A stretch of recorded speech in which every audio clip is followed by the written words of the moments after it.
Do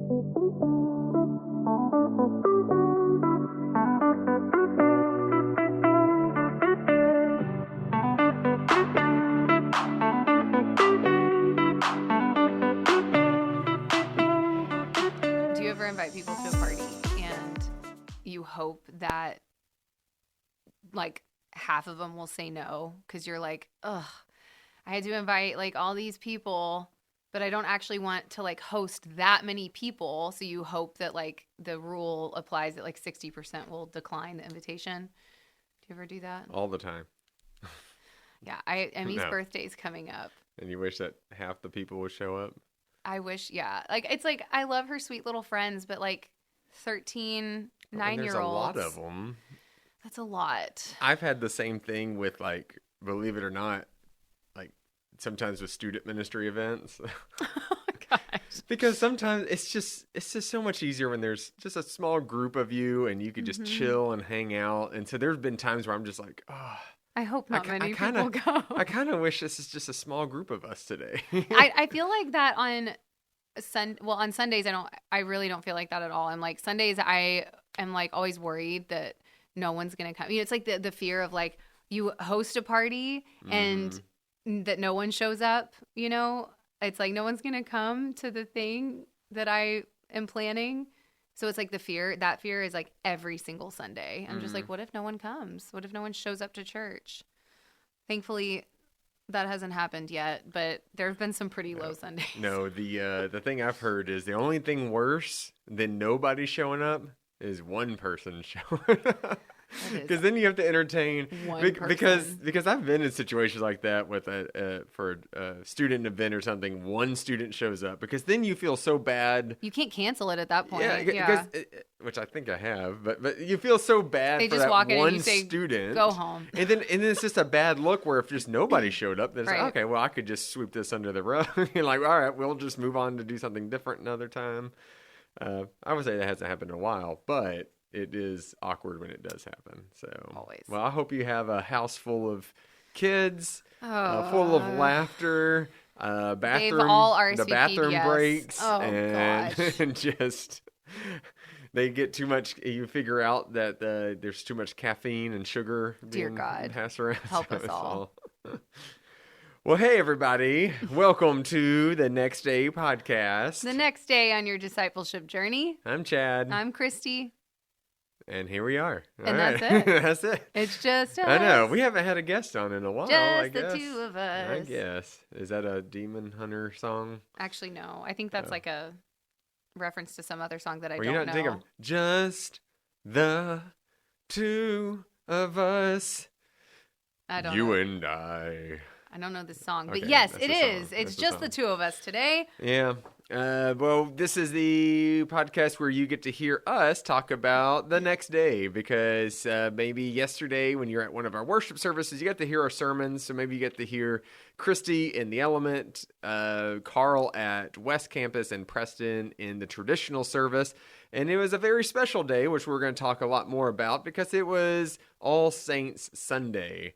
And so I always throw students off when I ask them, hey, what day is this in liturgical calendar? And they're like, oh, it's All Saints Day. I'm like, well, technically it's All Saints Sunday because All Saints Day is always November 1st. So anyways. I said that last night at Courage when I was there preaching.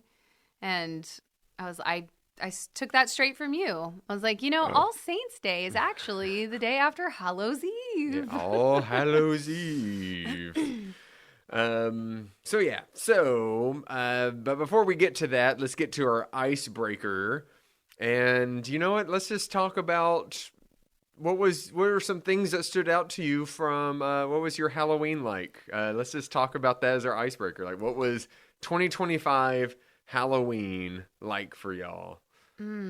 Okay, well, for me, it was like I had to write my sermon for half the day. The kids were... Everyone else is having fun. Chrissy's just locked away, finishing up her homework. Yeah, it was... You're like, just like high school. It was very, I don't know, the week was just crazy. And so like And I typically do have to end up writing my sermons a lot of times on Fridays, or at least finishing up on Fridays. But the kids were off of school on this. Were they really? They were, for some yeah. reason, I thought I heard that, but I didn't hear too many people making a big deal about school being out Well, on Halloween. It was like kind of, you kind of think about it, and you're like, oh, that's cool. But for me, it was just like over and over again, Mom, can we carve pumpkins? Mom, can we do this craft? Mom, when is trick-or-treating? And I'm like, oh, so I had to So finish no up wonder work. at parties you don't want there to be a big crowd because just your two are Sometimes exhausting, but they're lovely. But anyway, I just wish I had more time that day. But eventually we did get to carve pumpkins, and I had to go. I had to make guacamole for a neighborhood gathering that y'all's we had. guacamole is really so good. good. Did you leave that out for trick-or-treaters, or you just tell them one chip One each? chip, please. No double dipping. Someone kids with their fingers going, well, she said one chip. She didn't say fingers. No, it's like a cute little thing where you you make the guacamole in a bowl, and then you take like squeezable sour cream and you make a spider web on the top of it, so it looks like Halloween-y.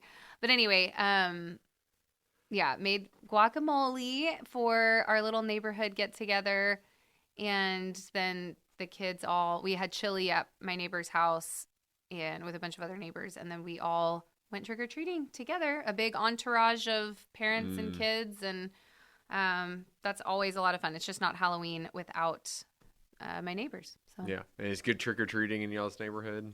Yeah, Pretty my decent. kids people do answer their up. doors? Okay. Yes. I mean, there's some people, they just turn the light off, or like That's when one you house. egg their house, because it's trick or treat. That's and if right. they don't give you a treat, you Then have to you give have them a to- trick. No, we're kind in our neighborhood, but Okay. there's one house that had like caution tape over the door and a sign that said "out of candy," like an out of service sign. Yeah, out of candy. Yeah. So anyway, it was nice, and like the weather was so good, so we just like walked around, and it was like we were all wearing jackets, but it wasn't too cold, and Yeah, it was really nice. Yeah. It was really nice. Almost a full moon too, I think. It was yeah, like, is it pretty? ooh, yeah. On Wednesday, Wednesday is the super moon. It's the largest moon of the year. Yeah. It's, let's see. We went to a movie during Ooh, Halloween, and we what went to go movie? see a scary movie. We gosh. saw The Black Phone 2. We just recently saw The Black Phone 1, which I remember seeing the trailers for it. I'm not, I'm okay with horror movies. I'm not gonna. They do intrigue me. I will say that they always intrigue me, but rarely do I actually go and purposely watch one. And I remember seeing that one a couple of years ago when it was out in theaters, going, "Huh, that actually looks really interesting." But I just never got around to it. This year, we watched some scary movies. We watched that one. We watched Black Phone 1 at home, and we also watched Weapons, which you need to watch that one. I don't think I need to watch any of Which these. some of these are not scary. They're just more like suspenseful. And I don't like. there is some supernatural stuff, but it's not like, I don't know. I don't like. Don't anything expect. suspenseful. It's not slasher. It's not like The Exorcist. It's not like anything like that. But it is K-pop very. Demon Hunters was as suspenseful as I want to get. Yeah. Oh, yeah. But anyway, we went to go see Black Phone 2 in theaters, and so that was nice to be able to do that. And then at home, just watch our annual Simpsons Treehouse of Horror episodes. Oh. And didn't get to watch as many because apparently YouTube TV has conflicts with ABC and Fox and all this other stuff. And so, anyways, I'm not going to get into that. Stop ruining They our were our fun. sponsor, but not anymore. Not anymore. Not anymore. But anyways, that was fun. And then we had our Halloween party on Wednesday with the students, which was a lot of fun too. And we had Michael Myers show up, and he just, hung out. He was in character the whole time. Oh my gosh, the picture was so. It yeah. was like creepy but funny. Like it was only funny because you knew it wasn't like actually creepy. Yeah. And then Christy got the best text message she's ever received, or at least the most random one. Because what was it, a couple of days before? Oh, yes. I asked you what? What did... The text message I got was, "Hey, are you going to be around a little bit before midweek starts? I need you to paint my head. Because I went as a magic 8-ball, so my head would look like a 8-ball or a yarmulke, depending on how you're looking at it. How did that come out of your scalp? It came out really easy. Like, really, like a shower. The scary part of the shower was that you just see all this black going down the drain. You're like... and it's all on your face. I'm like, oh, I bet you it looks scary. Oh, my gosh. But anyways, but yeah, so Halloween was a lot of fun this year. Yeah, and we got some leftover candy in the office and all sorts of good stuff. So... all right, well, let's get on to talk about the sermon. As Halloween was All Hallows Eve, we were talking about All Saints Day / All Saints Sunday. And yeah, I think we've shared this. I'm sure if y'all listened to last year's episode or something, like we probably both say that this is one of our favorite days on the liturgical calendar. And it seems so crazy, right? Like, 'cause it seems sad and morbid. I don't know if morbid, but like, it's just, you're talking about death. Right? Yeah. And yet it is something so beautiful about it. And I've shared before that one of my favorite things, and we always get into watching award season. So Grammys, Academy Awards, Emmys, Golden Globes, things like that. And I do enjoy watching the In Memoriam. I never know how to say it. Yeah. The In Memoriam. And I don't know why. I just find it so special that it's like, here's this community of people, actors, filmmakers, musicians. And it's just like they remember those who just died that year. And it's something so special about it. It's something about like lifting up the people that have been lost in your like direct community. Like, for us, we're like, it's impactful for us because like we don't get to see those people in movies anymore. They're not going to be producing, shows or films anymore and stuff like that. But, like for the people that are gathered together, like it's personal, for so many of them. They knew those people. And it's just interesting to see that kind of,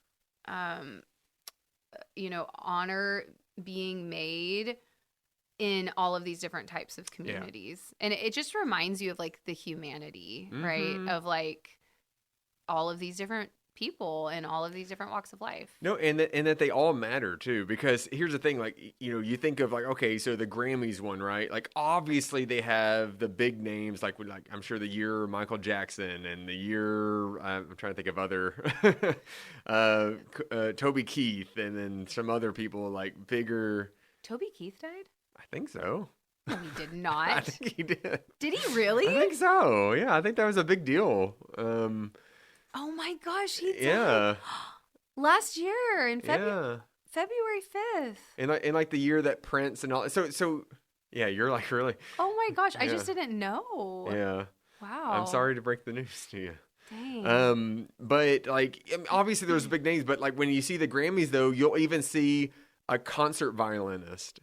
And you'll see someone else who does something else. And it's just like, you're like, here are these people that most of us won't know their names, but the music industry and people who are part of the academy and all, they recognize, oh yeah, these are people who help. And I feel the same way that like, hey, we all matter in this. We're not just picking out the biggest people or anything like that. And so even then as a church, and here we are, I know some churches may have 5 people on All Saints Sunday to recognize and others, but ours, we had 24, 26? 24, yeah. Yeah, 24. And we had charge conference on Sunday. So we were together. It was a charge conference hub. So our district superintendent came to like Katie First. 8 or 10 different churches. UMC like that. churches in our district. And we all came together. And because it was All Saints Sunday, we read aloud the names of those who have passed in our own churches. And like one, I don't remember which church it was, but they had one name. Yeah. And then we had 24. It was just, it just varies.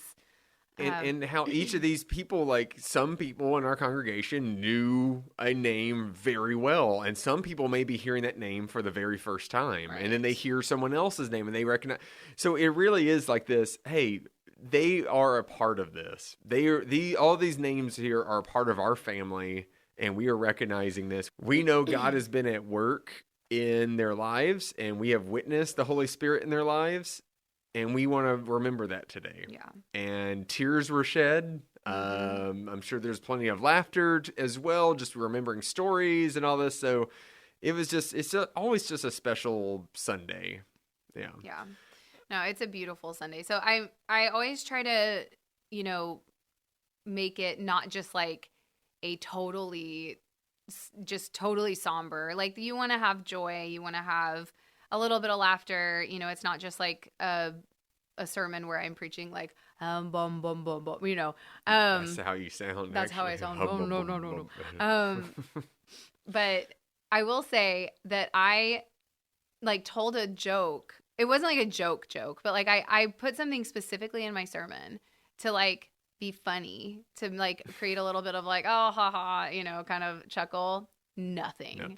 Absolutely. It was like crickets. I don't know if I remember. You don't even know what it is. I don't even know if I remember. I just thought it was like kind of like a funny thing. Because I was talking about like the image of November. Like, if you were going to like put an image on the month of November, to me, it's like iconic to assign like a table to November because of Thanksgiving and, gathering around and all of that, like a table. So I was talking about the sermon series that we started on Sunday is called The Table, and it's just so fitting.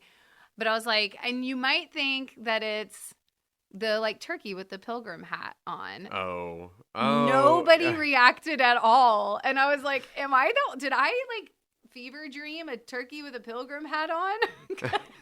No, there's plenty of cartoons of that. I know. I just didn't know that was meant to be funny. It was supposed to be funny. It was supposed to be a moment that everyone's like, oh, haha, the turkey with the pilgrim hat. How silly. But no one even responded at all. So I saw a couple of heads shaking going, can you believe she did that? Can you believe? Yeah. I thought, did I miss the joke of you saying, do y'all know why All Saints Sunday is the most popular day? Because everyone's dying to get in here. I didn't say that. Oh my gosh. No. That's I like did not. why our cemetery is so popular, or why they put fences around it, because everyone's dying to get in there. Oh my gosh. Yeah, anyways. But yeah, like as you just mentioned, this was the first of our series, our new series, The Table, which I do love that we were kind of nervous. Like, wait, which bumper video is playing? Because wouldn't it be great if it was Spooky Stories played before this? I know. All of a sudden you hear the I leaned over to Chad. Sorry I'm coughing so much. It's all the laughing. Okay, we gotta. Okay, Stop making me laugh. Let me keep you from laughing. Imagine a turkey with a pilgrim hat.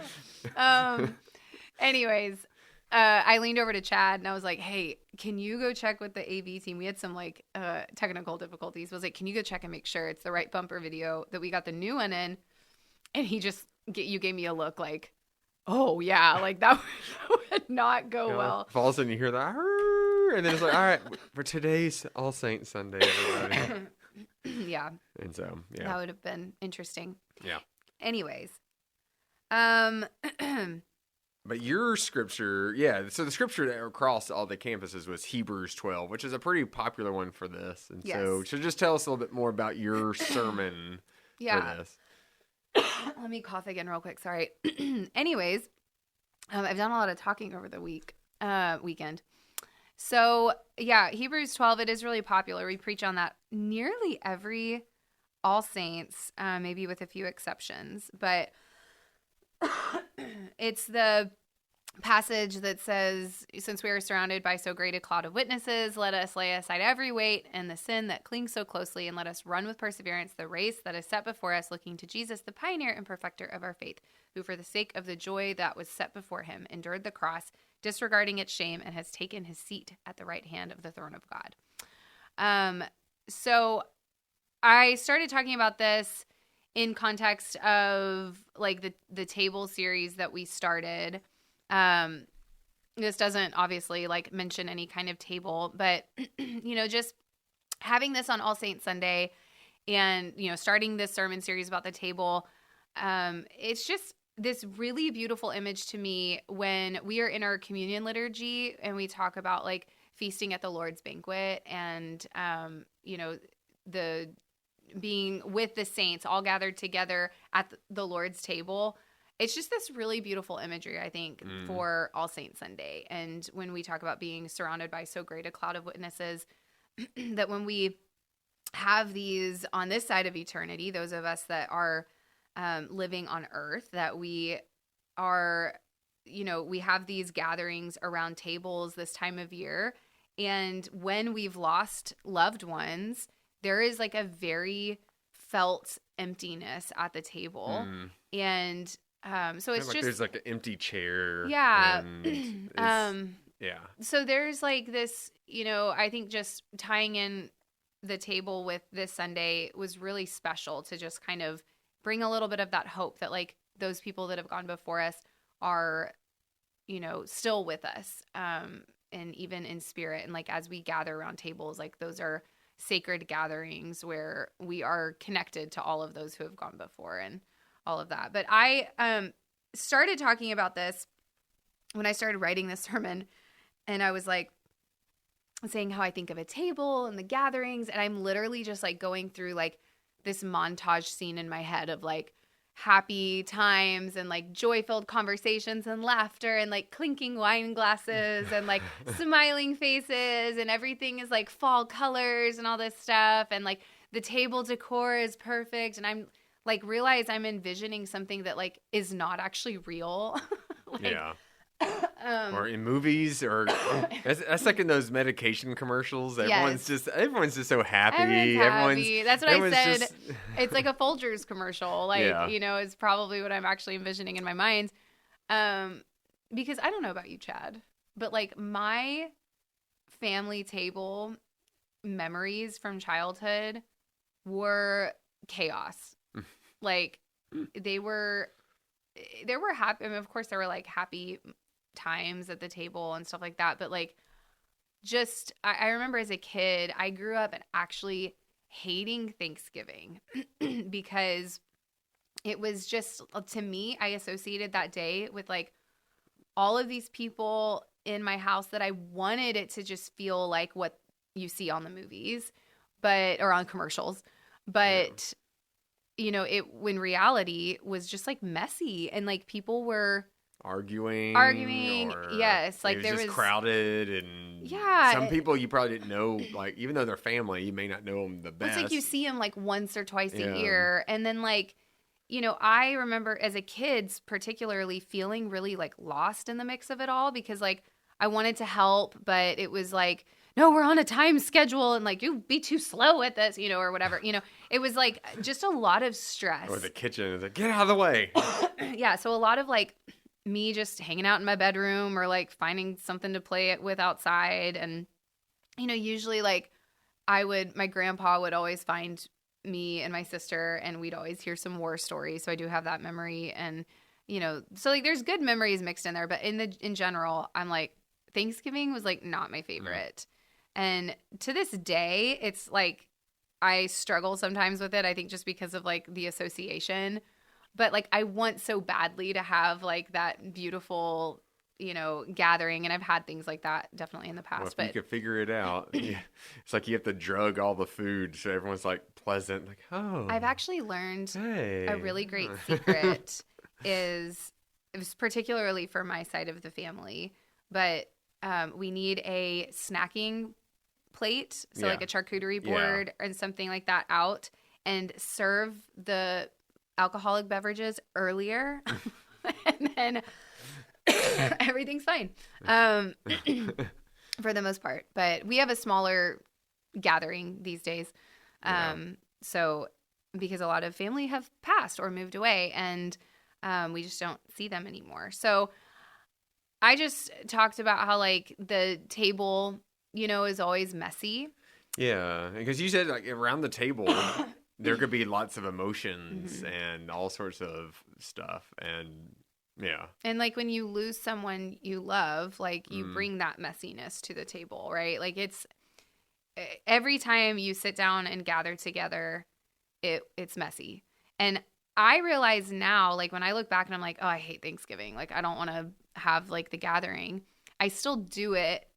I still see the value in it and the importance of it now because of my kids. Of course, like I want to do it better. I'm always like, I want it to be a fun experience. I want like us to, because Justin had a wonderful experience with his Thanksgivings.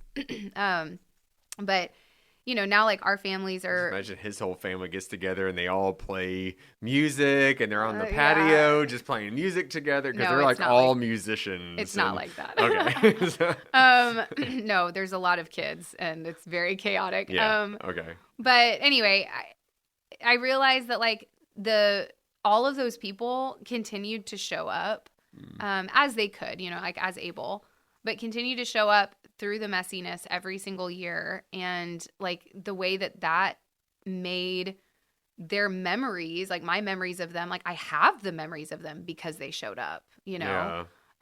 even though it was a messy table, right? Mm. And so like I want that for my kids, and I want to, have the memories of, the messiness of life, but the way that when we look back on it, we kind of see it as that montage, like when I look back, I see like there's like a glow around those gatherings. It's not just like, oh, it was stressful, even though I realize that in reality, when I think of the people, I see like a glow around them, Yeah. Especially those that I don't get to see anymore. Mm-hmm. And so like ultimately I think the charge from this, and I think what we see in the Hebrew scripture is an encouragement of like, keep doing this, like keep gathering together, keep, running the race of living like the body of Christ and doing this good work and preaching the gospel to people and like, and sharing this love together. Don't give up on that, Yeah. Keep doing it, even though it's going to be difficult, even though it's going to be messy, and like surrender all of that messiness to God, because what God does with that is weaves it into beauty, in our gatherings and who we are. He makes beautiful things and beautiful things out of dust. Yeah. Yeah. Yeah. Yeah. And I think like the author of Hebrews, you see this in Hebrews 11, the passage starts with the word therefore, so you have to back up in scripture and see like what is, it's a word that signals us to look backwards. And in Hebrews 11, they call that the Hall of Faith a lot of times, what they refer to it as. The Hall of Fame, Hall of Faith. Yeah. It's just going through all the, like Moses and like Abraham and like Noah. And it just keeps going and going. Yeah. So it's just like by faith, by faith, by faith. All of these people did all of these things by faith. And it really reads like a montage, like a highlight reel, like it's like all the good things. And so you kind of see like that's what, when we look back and we look at all of the messiness of life, like what is highlighted is actually like the way that God was working through all of these people and all of these things in our lives. And we see them with that kind of glow. Yeah, and you've even pointed out that like these people were messy themselves. Like, right. Like, Moses had some issues. David had some issues. Read the story of Abraham. There's lots of issues there. Oh, yeah. All sorts of stuff. And yet there's still God working through them. Right. And this messiness, but there's still this, walking in faith. Yeah. Yeah. So, really like, I think just taking that scripture and applying it to, All Saints Day, but then also just like, as we continue gathering together, because there's going to be lots of opportunities for gathering through the months. And I know, like sometimes gathering with family or, others, like it can feel really complex. Like there's a lot of emotions that come with that. And sometimes it's, it feels kind of painful almost, to have to endure all the gatherings. Well, at least it's not a election. Or at least an important election, or I don't want to say important, but a major election year. Yeah.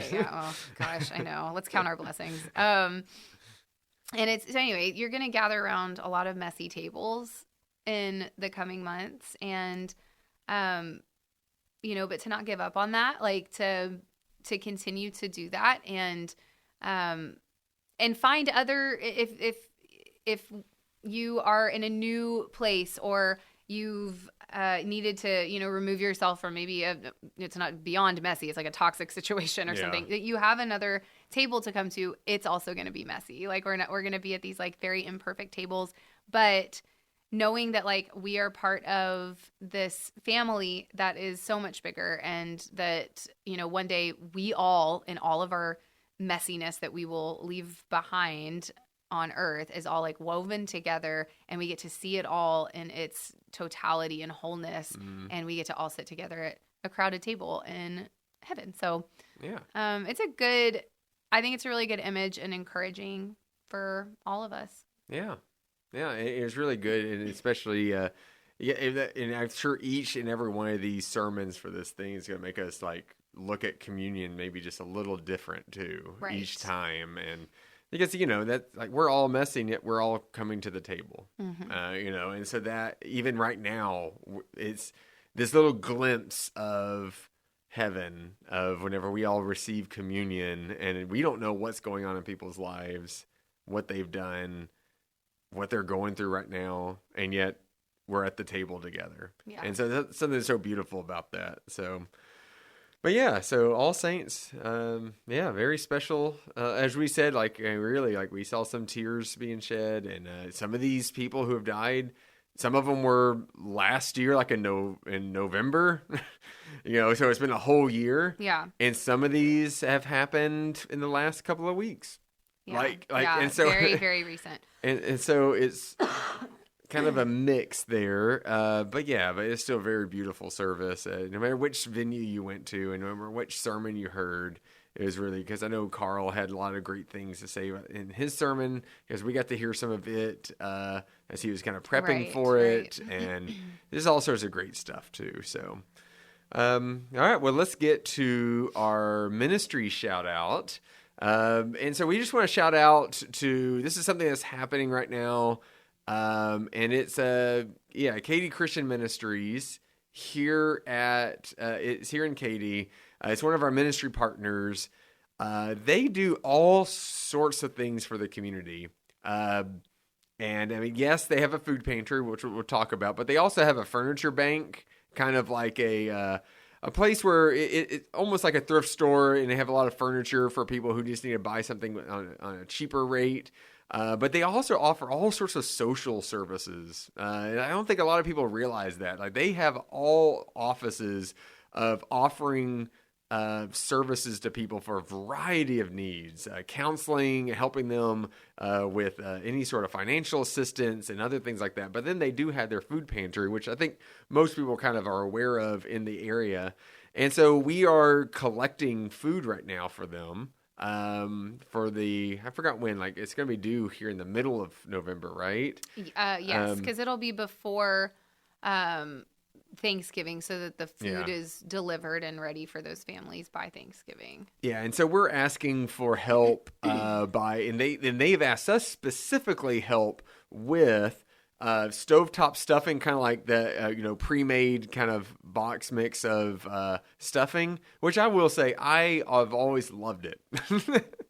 Growing up, like that was just like almost a staple just year round as us having stuffing. So I always have loved it too. Yeah. And so stuffing, they're looking for that, and they're also looking for cake mix. Cake, like specifically just not cakes. Don't bring up here an actual cake. Bring boxes of cake mix. And I think they said if you do bring icing, that's fine too. You could do that, but you don't need to feel pressured to bring the icing if you don't want to. But yeah, just stuffing and cake mix. You could bring it up here to the church. Plenty of drop-offs around. We've been doing this for a couple of years, and it's so nice that they asked us specifically for these two items. Yeah. And so you don't have to guess. Oh, well, I guess I'll get the cranberry, and I guess I'll get the pie filling. No. They want this, so bring this. Because we're doing this in partnership with other churches and nonprofits in the area, which is also just cool that we get to be connected like that. So and then also we just want to highlight, really wherever you're listening, if there's a food pantry or a food bank anywhere near you, consider contributing to it. Not only is this a time where there is we should be giving year round to this, just to be honest. Like we really should. But now with the government shutdown that's currently happening right now, and a lot of people with their assistance, financial assistance and stuff for that is like being either it's just non-existent or it's very minimal. We have people that we know in our church who are government employees, and they're like not getting paid right now. So there's all sorts of things needing right now. So this is a time where for the church to step up, for we as Christians to step up and just see what can we do to help out all our people all around us and be a community together. So yeah, so hey, come to the table. That's what all coming to the table is all about, right? All right. Well, yeah. So we're looking forward to this series, Christy, talking more stories that involve the table. And things like that. So we're just always looking forward to that, whatever that may be.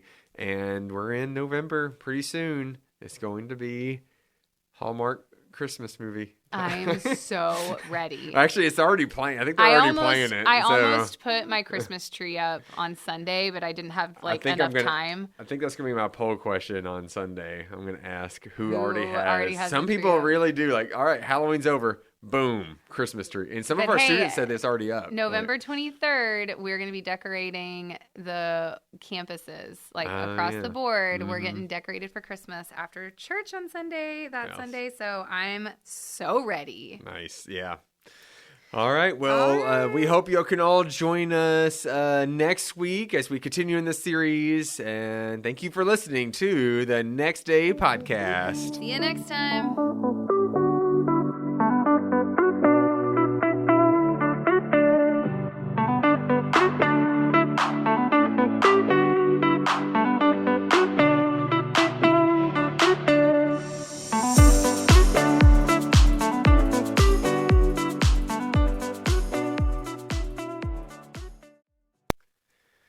This is Chad testing 1, 2, 3. And Christy testing 1, 2, 3.